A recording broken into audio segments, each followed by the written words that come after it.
Assalamualaikum warahmatullahi wabarakatuh. Di sini saya akan menjelaskan mengenai contoh kasus Adapun contoh kasus yang saya ambil adalah klasifikasi kelas berdasarkan prestasi siswa menggunakan metode fusi logik.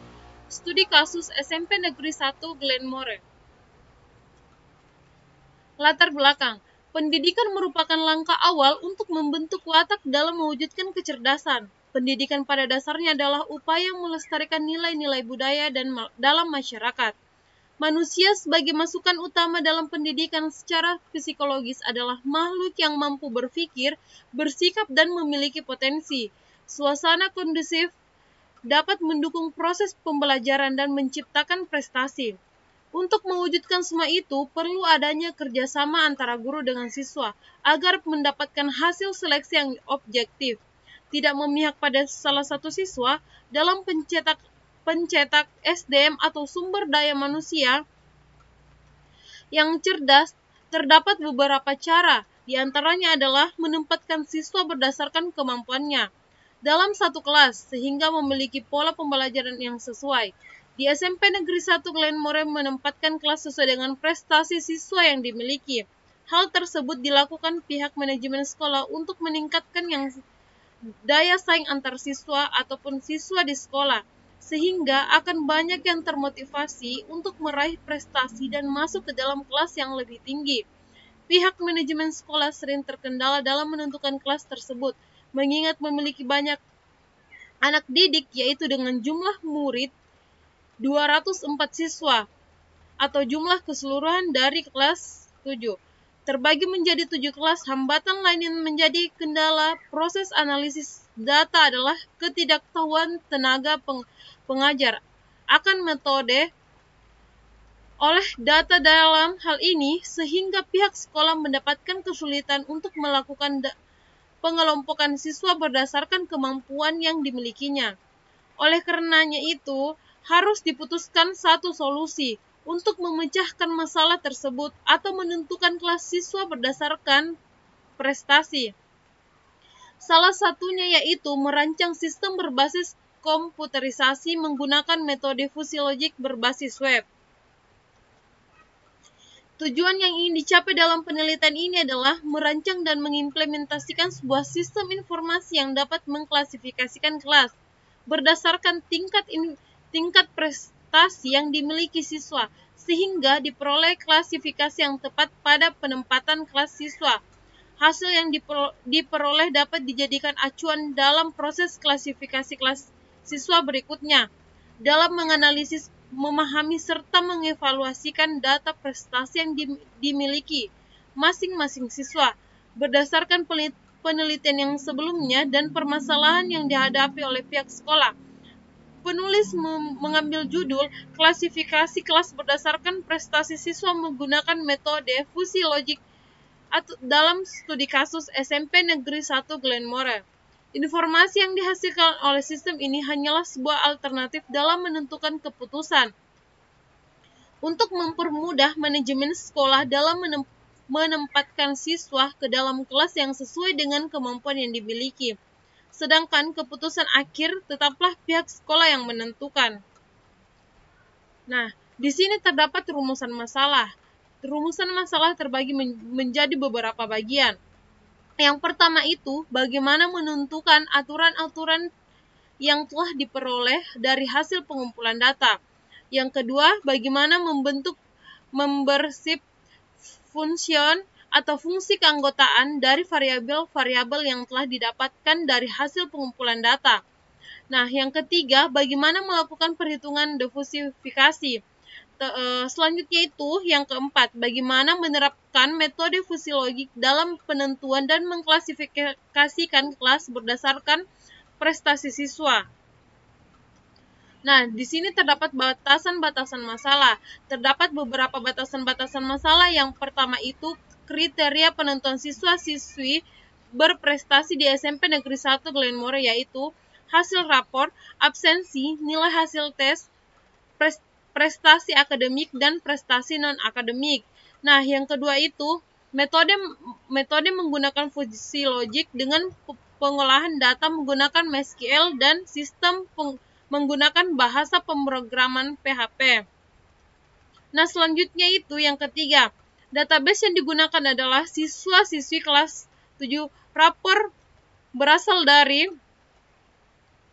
absensi berdasarkan keterangan rapor kelas, nilai tes berdasarkan hasil tes masukan sekolah, prestasi di dalam sekolah, serta prestasi akademik dan non-akademik berdasarkan prestasi yang diperoleh selama di tingkat sekolah dasar atau SD. Nah, yang keempat itu, dataset berasal dari SMP Negeri 1 Glenmore dengan total dataset berjumlah 204 berasal dari kelas 7. Nah, logika fusi dapat digunakan untuk mengelompokkan atau mengklasifikasi kelas maupun prestasi belajar dengan menggunakan inferensi logika fusi. Menurut Mustafidah 2012, inferensi yaitu mengaplikasikan aturan pada masukan fusi yang dihasilkan dalam proses fusifikasi, mengevaluasi tiap aturan dengan masukan yang dihasilkan dari proses fusifikasi dengan mengevaluasi hubungan atau derajat keanggotaan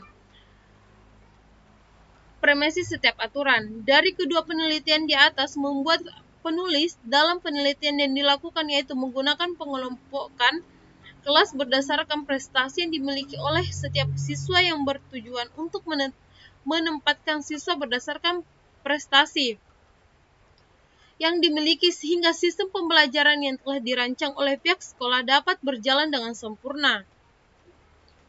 Nah, di sini terdapat tahapan-tahapan fusi. Yang pertama tahapan fusi diantaranya adalah fusifikasi, di mana fusifikasi yaitu suatu proses untuk mengubah suatu masukan dari bentuk tegas menjadi fusi atau variabel linguistik yang biasanya disajikan dalam bentuk himpunan-himpunan fusi dengan suatu fungsi keanggotaannya masing-masing. Menurut Sudrajat. Nah, yang kedua itu fungsi implikasi. Bentuk umum aturan digunakan dalam fungsi implikasi adalah IF dikali IS A, tan Y, is B dengan X dan Y adalah skalar. A dan B adalah himpunan fusi. Proposition mengikuti if disebut anteseden. Sedangkan proposisi yang mengikuti ten disebut konsekuen. Secara umum ada dua fungsi aplikasi, yaitu yang pertama itu min atau minimum, di mana minimum ini berfungsi ini akan memotong output himpunan fusi. Sedangkan yang kedua itu dot atau produk, di mana fungsi ini akan menskala output himpunan fusi. Nah, selanjutnya itu yang ketiga, komposisi aturan. Pada tahapan ini, himpunan-himpunan samar yang merepresentasikan keluaran pada tiap-tiap aturan dikombinasikan menjadi satu himpunan tunggal. Masukan dari proses ini adalah daftar dari fungsi.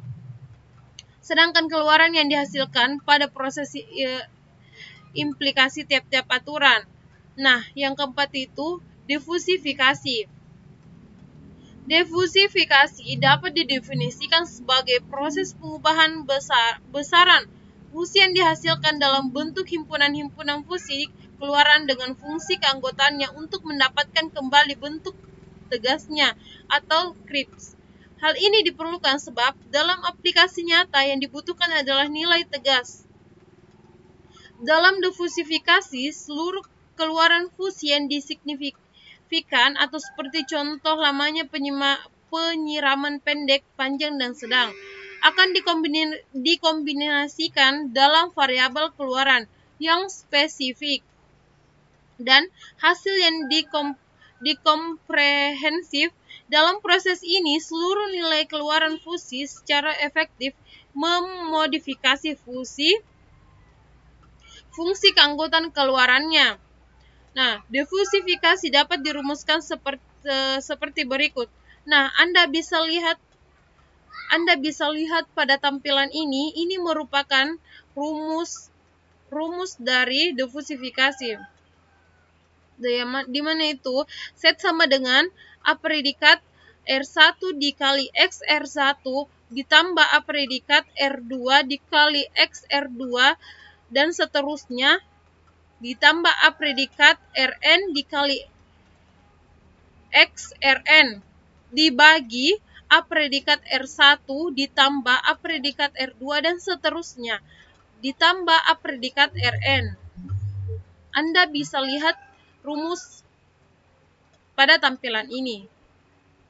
Nah, selanjutnya, ini merupakan gambaran dari data pengujian.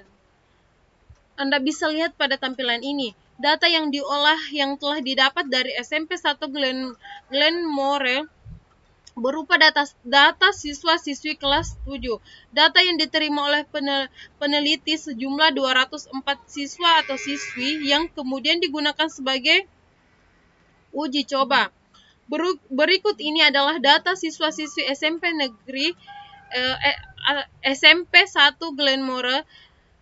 Nah, Anda bisa lihat pada tabel ini. Ini merupakan tabel data pengujian. Di sini ada urutan. Nah, di sini ada nama-nama dari siswa-siswi tersebut. Nah, di sini raport.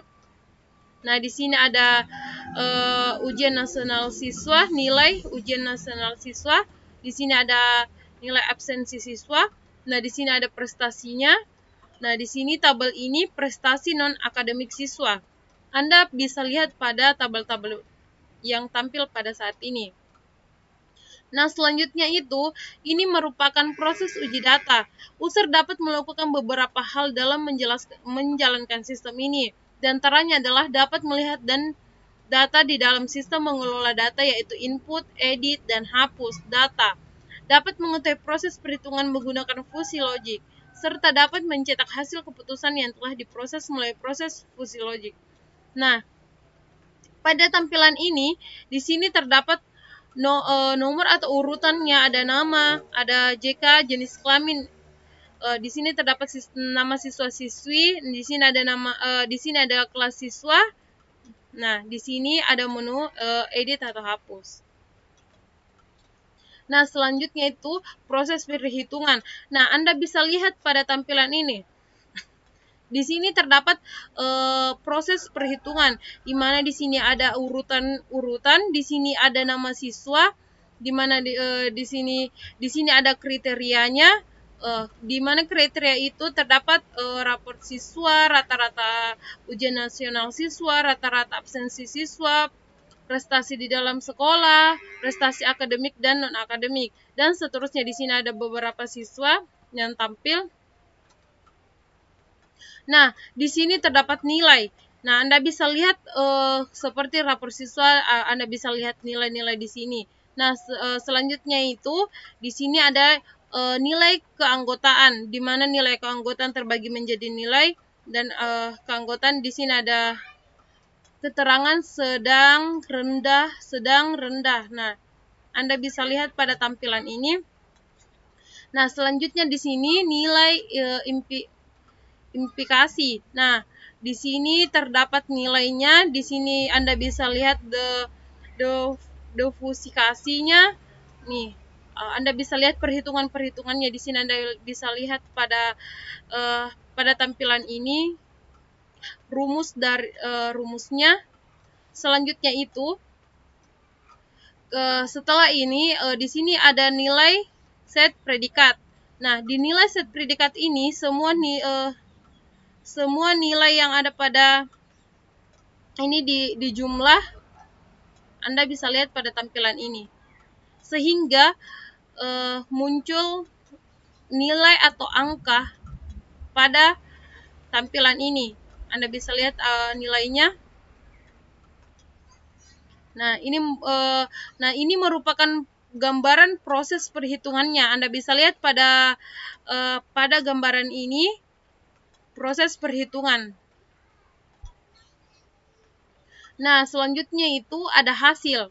Dari proses perhitungan terdapat hasil perhitungannya. Anda bisa lihat pada tampilan ini. Seperti yang tadi saya jelaskan, di sini ada nomor, ada ID siswa. ID siswa. Nah, di sini terdapat nama siswa-siswi. Nah, nama siswa-siswi selanjutnya nilai nilai siswa. Di sini terdapat nilainya. Nah, ini merupakan hasilnya. Hasil dari sini. Nah, di sini kan tadi merupakan proses perhitungannya, ada rumusnya dan lain-lain sebagainya di sini. Nah, selanjutnya itu di sini terdapat nilainya atau hasil dari perhitungan tersebut menggunakan metode fusi logik. Nah,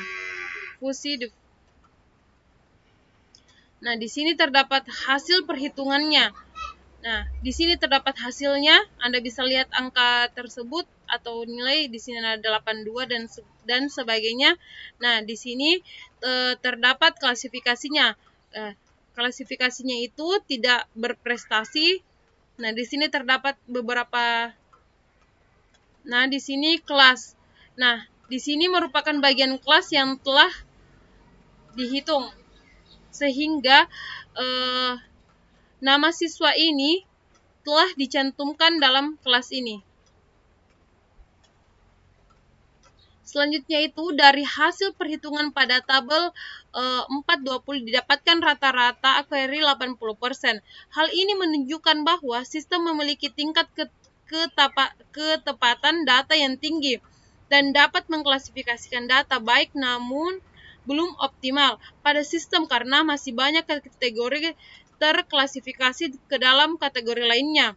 Pada pengujian ini dapat disimpulkan bahwa query atau keakuratan antara pengujian sistem aplikasi lebih tinggi dengan pengujian secara manual, sehingga pada pengujian dokumen tingkat nilai keakuratan lebih tinggi.